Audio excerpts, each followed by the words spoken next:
कुछ इठलाती कुछ कह जाती, ये जिंदगी ही तो है। किधर से गुजरे थे, कहाँ कहाँ भटके थे। कुछ भिगो गए थे, कुछ छूकर निकल गए थे। कुछ रुला गए थे, कुछ बहा ले गए थे। आओ गाते हैं तराने अनुभवों की दुनिया के।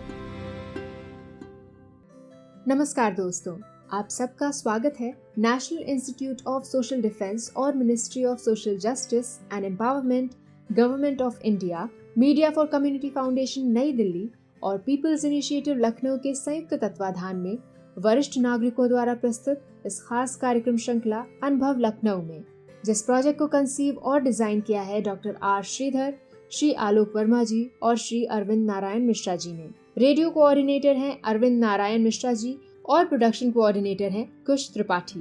दोस्तों, कार्यक्रम में प्रवेश करने से पहले मैं एक बार आपको एक टोल फ्री नंबर बताना चाहूंगी जो हमारे सीनियर सिटीजन्स की मदद और सपोर्ट करने के लिए है। आप इस नंबर का इस्तेमाल सुबह 8 बजे से रात 8 बजे के बीच में कर सकते हैं। यदि आपको किसी प्रकार की मदद और सपोर्ट की जरूरत है तो आप इस टोल फ्री नंबर 14567 पर कॉल कर सकते हैं। एक बार फिर से नंबर रिपीट कर देती हूँ, आप चाहें तो इसे नोट भी कर सकते हैं। 14567। इस नंबर पे doctors, hospitals, old age homes से लेकर लीगल गाइडेंस, इमोशनल सपोर्ट और बुजुर्गों के शोषण के केस में डायरेक्ट इंटरवेंशन और निराश्रित बुजुर्गों को रेस्क्यू कराने तक सभी प्रकार के सपोर्ट के लिए कॉल किया जा सकता है। अब आइए दोस्तों, बढ़ते हैं कार्यक्रम की ओर। मैं हूँ तृप्ति और ये कार्यक्रम आप तक लेकर आ रहे हैं अनुभव लखनऊ। लखनऊ के बहुत सारे इंस्टीट्यूट, रिसर्च इंस्टीट्यूट्स में से एक NBRI, national botanical research institute, बहुत ही फेमस है अपनी खूबसूरती के लिए भी, साथ में साथ जो रिसर्च यहाँ पे अचीवमेंट्स हैं उनके लिए। आज के हमारे मेहमान doctor Ajay Kumar Singh Rawat, senior scientist, NBRI की पोस्ट से रिटायर हुए हैं।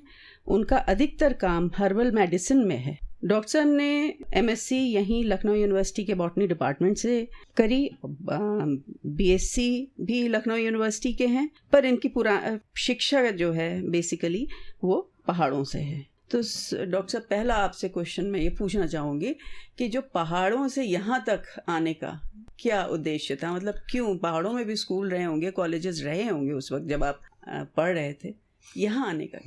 नमस्कार, अनुभव में हम लोगों को बुलाने के लिए।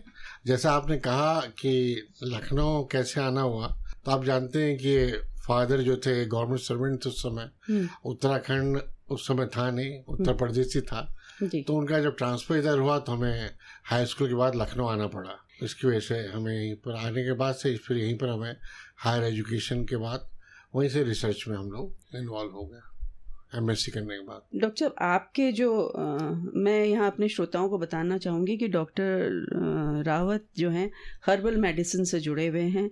उनकी BGR-34 डायबिटीज़ की जो दवाई है वो मार्केट में है, उसका पेटेंट, बहुत सारे पेटेंट डॉक्टर साहब ने करे हैं डिफरेंट मेडिसिन्स के। साथ ही साथ कॉस्मेटिक एरिया में भी, लिपस्टिक एंड लिप बाम्स वगैरह में भी डॉक्टर साहब का अचीवमेंट रहे हैं, उन्होंने डेवलप किए हैं। हर्बल हैं जो कि लिपस्टिक भी और लिप बाम्स भी। मैं सही कह रही हूँ ना डॉक्टर साहब? बिल्कुल हैं। तो जो आप पर डॉक्टर साहब, आपने मुझे बताया था कि आपने रिसर्च जो करी है वो पान पे करी है। तो जब पान पे रिसर्च करी तो हर्बल पे आप, हर्बल मेडिसिन्स में कैसे आप स्विच ओवर कर गए? नहीं, क्वेश्चन आपका ठीक है। पान भी यदि आप देखिए आयुर्वेद में इसको भी एक मेडिसिनल प्लांट कहा गया है। इवन हम लोग भी देखते हैं पूजा में भी इसको इस्तेमाल है, और जीवन में हर जगह पान तो ऐसी चीज पवित्र मानी गई है, और वो हर क्षेत्र में खाने में भी हम खाते हैं तो उसके औषधि गुण हैं। तो ये आयुर्वेदिक प्लांट है, आयुर्वेदिक हर्बल मेडिसिन कह सकते हैं। उसमें गुण होते हैं, एंटीबैक्टीरियल होता है जो कि डेंटल के लिए आपको बैक्टीरिया को खत्म करता है। तो वहां से स्टार्ट हुआ हमारी जर्नी, जो हमने पान में काम किया। उसके बाद फिर हम लोगों ने और भी जितने में, जैसे हम जानते हैं कि हर्बल क्यों हम लोग क्यों बनाए जाए, हम उसमें दवाइयाँ बना सकते हैं। हर्बल न्यूट्रास्यूटिकल्स भी आता है, हर्बल कलर्स भी हम लोग डेवलप करे हैं। क्योंकि हर्बल कलर्स इसलिए करें क्योंकि वो साइड इफेक्ट होते हैं।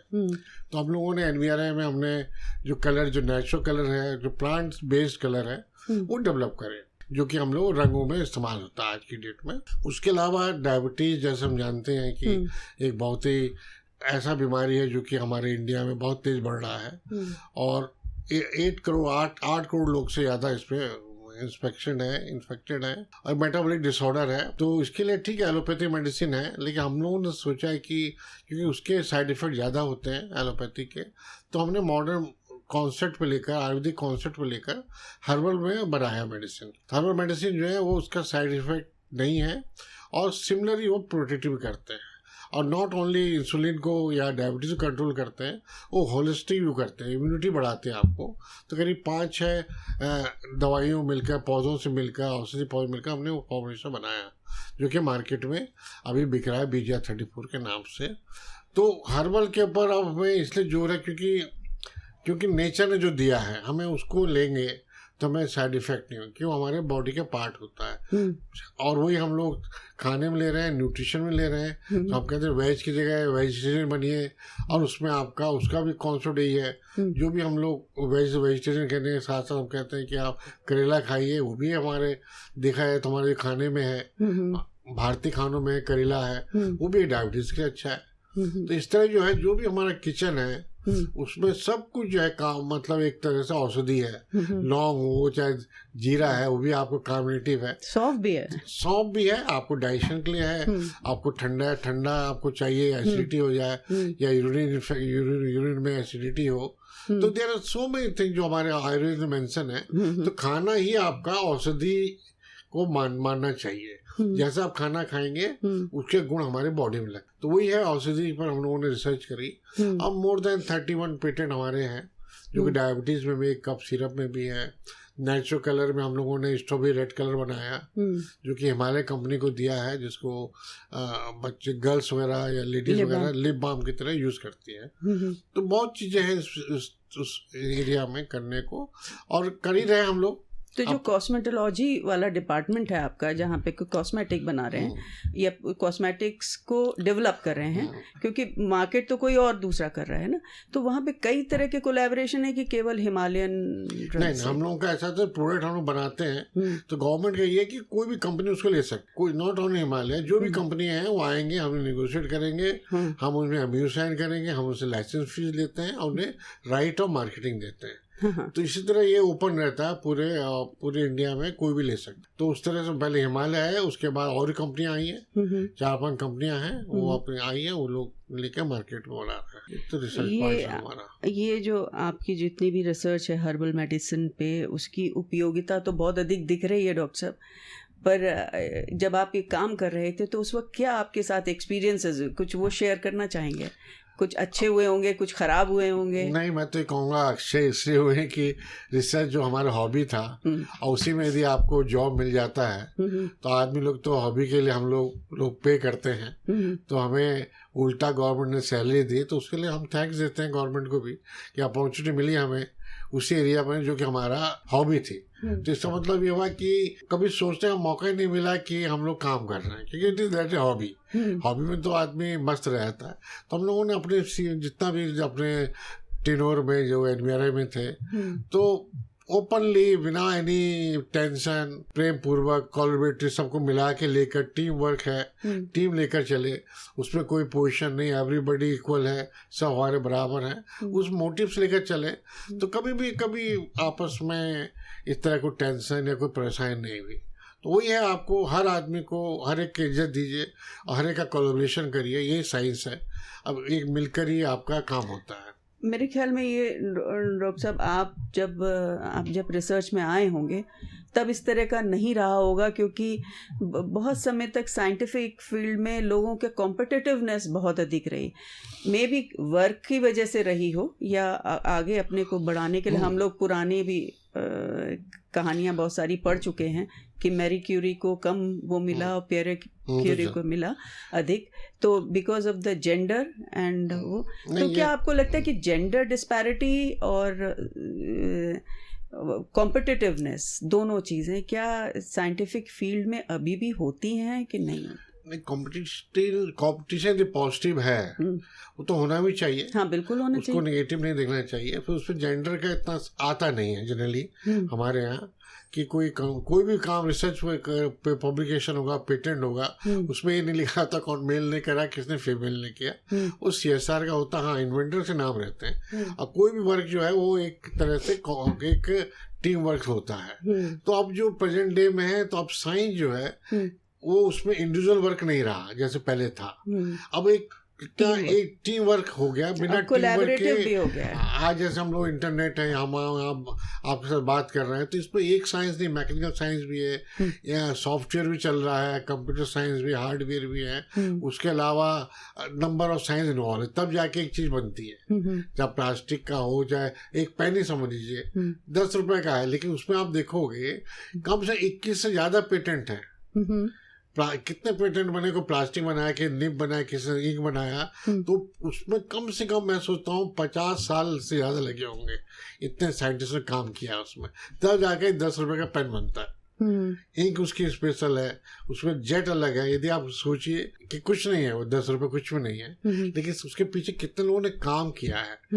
यदि आप देखो तो प्लास्टिक की खोज इंपॉर्टेंट है, उसमें जो इंक है, इंक की खोज अपने में, फिर उसको जेल बनाना, फिर निब ऐसे उसको सैफनिंग करके कैसे रखना। तो ये कहना मतलब ये साइंस जो है आज की डेट में इंटीग्रेटेड है, एक इंडिविजुअल साइंस नहीं होती, मिल मिला के आज हम लोग एक प्रोडक्ट बनाते हैं, चाहे वो हर्बल प्रोडक्ट हो, उसमें केमिस्ट भी जरूरत है, उसमें आयुर्वेद का डॉक्टर भी जरूरत है, हमें केमिस्ट भी चाहिए, बॉटनिस्ट चाहिए, और फार्मेसी का आदमी चाहिए होता है, डॉक्टर्स ऑल्सो क्लिनिकल। तो नाउ साइंस जो है अब वो नहीं रही है। हाँ, यूनिवर्सिटी में कह सकते हैं एरिया बटा हुआ है कि वो एक सब्जेक्ट का है तो उसी में मास्टर चलता है। बॉटनी का है, उसमें ब्रायोफाइट पढ़ा रहा है या लाइकेन पढ़ा रहा है, तो उसी में एक्सपर्ट होगा, वो भी जरूरी है अपने एक्सपर्टाइज के लिए। लेकिन जब इंस्टीट्यूट बनता है, वहाँ पर कोई प्रोडक्ट बनेगा, कोई प्रोडक्ट बने, चाहे एग्रीकल्चरल प्रोडक्ट हो चाहे ह्यूमन का हो, दवाई बनेगी तो उसमें भी हमें किस तरह डालना है, किस तरह प्रिजर्व करना है, कौन सा लिक्विड चाहिए, किस तरह स्प्रे, ये चीज़ें हैं। तो एक now science is a multi disciplinary है, अब मिला के काम होता है, डिफरेंट साइंस मिला के एक प्रोडक्ट बनता है समय के हिसाब से। ये चेंज हुआ है। डॉक्टर साहब, अब आप रिटायर हो गए, रिटायरमेंट के बाद भी आप काम कर रहे हैं, मुझे ये पता चला है। हाँ, रिटायर, अब जैसे हम कही जाता हम लोगों में, साइंटिस्ट का रिटायर नहीं होता। जी। टायर्ड हो सकता है, रिटायर नहीं होता। और मैं सोचता हूँ कि जैसे आप लोगों का जो 60 ईयर का, जैसे आपने कहा कि ये प्रोग्राम 60 या सीनियर्स के लिए है या बुजुर्ग लोगों के लिए है, तो मैं सोचता हूँ 60 ईयर को हम लोग सेकेंड इनिंग को मानना चाहिए लाइफ की। अब जैसे लाइफ स्पैन बढ़ गया है, जी, तो आज आप इंडिया में 60 साल रिटायर होता है, लेकिन यूरोप में, अमेरिका में जाइए तो 70-72 साल में आज रिटायरमेंट है। जी सर, सीनियर सिटीजन 67 ईयर का आदमी को मानते हैं स्वीडन में। हाँ, यहाँ जहाँ 60 साल से हो जाता है, तो ये फर्क है हमारे यहाँ। लेकिन मैं सोचता हूँ कि आदमी को रिटायर, तो ये तो हम लोगों ने बनाया रिटायरमेंट का, जब तक आपकी बॉडी, जब तक आपकी लायबिलिटीज कहना चाहिए पूरी नहीं होती, उसको आपको लेना चाहिए कंटिन्यू। अब फार्मर को रिटायर होता है, फार्मिंग हम लोगों ने, भाई मानव ने स्टार्ट करा खेती बाड़ी से, वो कहाँ रिटायर होता है? जब उसके हाथ पैर कमजोर हो जाए तब जाके वो सोचते। तो अभी 60 ईयर आज के जमाने, यदि आप स्वस्थ है, हैप्पी है, लायबिलिटी आपकी न हो भी, तब भी आदमी सोचता है यार मुझे पैसा तो हर चीज नहीं होती, उसने इतना ज्ञान प्राप्त किया है, तो वो कहीं पे वो उसको डिस्पर्स करता है, एजुकेट करता है, लोगों को इंटरेक्ट कर सकता है, गाँव में जा सकता है, किसी भी कॉलेज में जा सकता है, पढ़ा सकता है। रिटायरमेंट को हमें एज ए सेकेंड इनिंग की तरह लेना चाहिए। हाँ, फाइनेंशियल यदि आप, क्योंकि आजकल यदि आप अच्छे जॉब में, तो पैसा इस सेकेंडरी हो जाता है। तो मैं तो देखा हूँ कितने हमारे साथ के लोग रिटायर हैं, वो कहते हैं बोर होते हैं नेचुरली, क्योंकि कोई प्लेटफॉर्म नहीं मिलता। तो मैं तो चाहता हूँ गवर्नमेंट इस तरह के कुछ बनाए, एक सब प्रोग्राम बनाए, या कुछ ऐसा एक प्लेटफॉर्म दें जहाँ जितने रिटायर आदमी अपने एक्सपर्टाइज देकर उसमें रजिस्टर्ड हो, लॉग इन करें, और जहाँ भी जरूरत हो उनको, वो वहाँ लोग जा सकते हैं। इन्वायरमेंट के ऊपर बड़ा, बच्चों को स्कूल से बढ़ा सकते हैं, आधे घंटा इन्वायरमेंट प्रोटेक्शन है, हेल्थ के ऊपर बता सकते हैं, जलवायु पे जो आज इतना टेम्परेचर बढ़ रहा है, इतना वर्ल्ड में आपका इतना टेम्परेचर बढ़ रहा है, क्यों हो रहा है, ग्लोबल वार्मिंग हो चुकी है, उसको कैसे रोका जाए, पोल्यूशन के ऊपर है। तो इसमें हर आदमी देख रहा है, पर्टिकुलर रिटायर पर्सन जो है, साइंटिस्ट स्पेशली, वो कंट्रीब्यूट कर सकता है, तो एक प्लेटफॉर्म मिल जाएगा तो एक अच्छा उनका भी टाइम होता है और वो भी अपना जो उन्होंने ज्ञान प्राप्त किया वो अपने आने वाली जनरेशन को, स्कूल्स में स्टूडेंट्स को बता सकते। तो डॉक्टर साहब, आप भी अपने जहाँ आप रहते हैं उसके आसपास जो रिटायर्ड लोग हैं, रिटायर्ड मतलब कि जो अभी नौकरी से रिटायर्ड हैं, उन सबको लेके क्या आपने ऐसी कोई संस्था या ऐसा कोई प्लेटफॉर्म बनाने की सोची है कि हम बनाएं जिसमें ऑल वॉक्स ऑफ लाइफ के लोग हों? नहीं, इसमें अभी एक आध हैं, मैं नहीं कह सकता। और यदि आप देखो तो गवर्नमेंट ने भी इनिशिएटिव लिया है कि रिटायर्ड लोगों के लिए अलग से अभी प्लानिंग कमीशन ही कहूँगा मैं, जो अपना अब जो आपका गवर्नमेंट का जो थिंक फोर्स है, उन्होंने सोचा है कि जो रिटायर हो गए उन लोगों की सर्विसेज को हम कैसे यूज़ किया जाए, किस तरह जनता से गवर्नमेंट के प्रोग्राम में डाला जाए। इसमें एक ऐप बन रहा है गवर्नमेंट की तरफ से, मेरे ख्याल में हो सकता है अवेलेबल हो, तो उसमें रजिस्टर होके एक डायरेक्शन मिल जाता है। कोई भी रिटायर आदमी जाता है, मुझे मैं यहाँ पढ़ाना चाहता हूँ, तो कोई नहीं करेगा, नहीं देते जब तक कि उसकी भी इंश्योरेंस होती है और ऑर्गेनाइजेशन होता है क्यों दिया।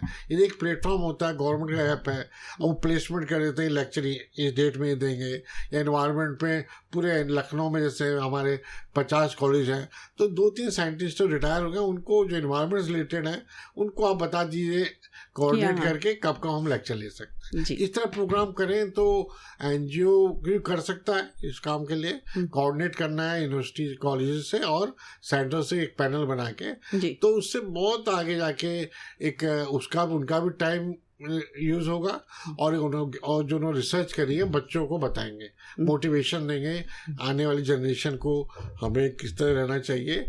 और 60 मैं तो उसको सेकेंड इनिंग कहता हूँ, अभी भी काम कर ही रहे हम लोग रिसर्च में, एज ए कंसल्टेंट कई जगह कर ही रहे। डॉक्टर साहब, स्टूडियो में आने का आपका बहुत बहुत धन्यवाद। आपने बहुत ही अच्छी बात बताई, जो आपने ये कहा कि रिटायरमेंट नहीं होता किसान का भी। ये बात आपने सही कही कि किसान का रिटायरमेंट कभी नहीं होता, जब तक उसके हाथ पैर चलते होते हैं तब तक वो काम करता रहता है। आपने बहुत ही ज्ञानवर्धक आज बात बताई। Thank you so much. Thank you for अनुभव के लिए आपने बुलाया। Thank you. दोस्तों, फिलहाल वक्त हो चुका है आपसे विदा लेने का, और चलते चलते आपको एक बार फिर से अपने वरिष्ठ नागरिकों की सहायता और सपोर्ट के लिए जो Elder line toll free number है वो बताना चाहूंगी, 14567। इस नंबर पर आप सुबह 8 बजे से रात 8 बजे तक कॉल कर सकते हैं और किसी भी प्रकार की सहायता आपको यहाँ पर प्रदान की जाएगी। अगली बार फिर लौटेंगे ऐसे ही किसी खास शख्स की प्रेरणादायक जीवन यात्रा की कहानियां लेकर। तब तक के लिए स्वस्थ रहिए, खुश रहिए। मैं तृप्ति लेती हूँ आपसे इजाजत। नमस्कार।